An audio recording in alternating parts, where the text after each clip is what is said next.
जटायू आणि रावण युद्ध, अंतिम श्वासातील धर्म. रावण सीतेचे अपहरण करून आपल्या पुष्पक विमानातून आकाशातून लंकेच्या दिशेने वेगाने निघाले होते. माता सीता अत्यंत व्याकुळ होऊन मदतीसाठी आक्रोश करत होत्या. त्यांचा तो करुण आवाज एका वृद्ध पक्षाच्या कानावर पडला. तो म्हणजे जटायू. जटायू हे दशरथ राजाचे मित्र होते. त्यांचे वय झाले होते, पण एका असहाय्य स्त्रीचा आक्रोश ऐकल्यानंतर त्यांच्यातील वीर जागा झाला. रावणाचे सामर्थ्य आणि त्यांचे भव्य विमान पाहून जटायूला ठाऊक होते की रावणाशी लढणे म्हणजे मृत्यूला आमंत्रण देणे. पण जटायूने विचार केला, अधर्माला डोळ्यासमोर घडताना बघून गप्प बसण्यापेक्षा लढून मृत्यू पत्करणे केव्हाही श्रेष्ठ. जटायूने आकाशात झेप घेतली आणि रावणाला ललकारले. त्यांनी आपल्या तीक्ष्ण चोचीने आणि नखांनी रावणाच्या पुष्पक विमानावर हल्ला केला. हे युद्ध साधे नव्हते. एका बाजूला रावण आणि दुसऱ्या बाजूला केवळ आपल्या कर्तव्यासाठी लढणारा एक वृद्ध पक्षी. जटायूने रावणाचे धनुष्य तोडले आणि आपल्या पराक्रमाने त्याला काही काळ आकाशात रोखून धरले. मात्र रावण कपटी होता.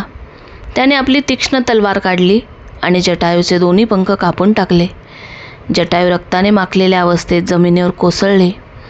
पंख तुटले होते, शरीर छिन्न विछिन्न झाले होते, पण जटायूने आपले प्राण सोडले नाहीत.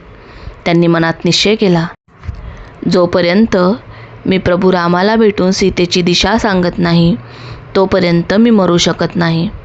जेव्हा राम आणि लक्ष्मण सीतेचा शोध घेत तिथे पोहोचले तेव्हा त्यांनी जटायूला मरणासन्न अवस्थेत पाहिले.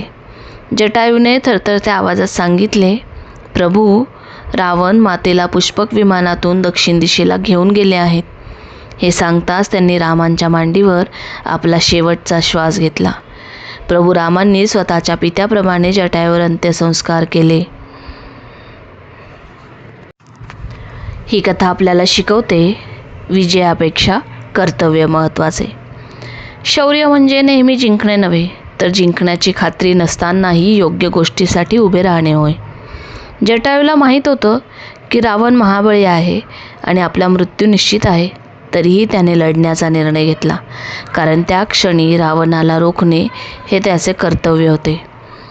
असमर्थता हे गप्प बसण्याचे कारण असू शकत नाही. अनेकदा आपण विचार करतो की मी एकटा काय करू शकतो किंवा माझ्याकडे पुरेशी शक्ती नाही.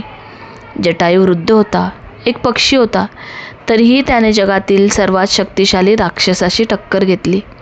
ही कथा शिकवते की तुमची शक्ती किती आहे यापेक्षा तुमची नियत आणि इच्छाशक्ती किती प्रबळ आहे हे महत्त्वाचे असते. अधर्माचा प्रतिकार हाच खरा धर्म.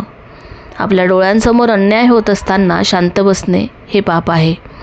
स्वतःचा जीव धोक्यात घालून एका असहाय्य स्त्रीच्या रक्षणासाठी धावून जाणे हा जटायूचा सर्वोच्च धर्म होता.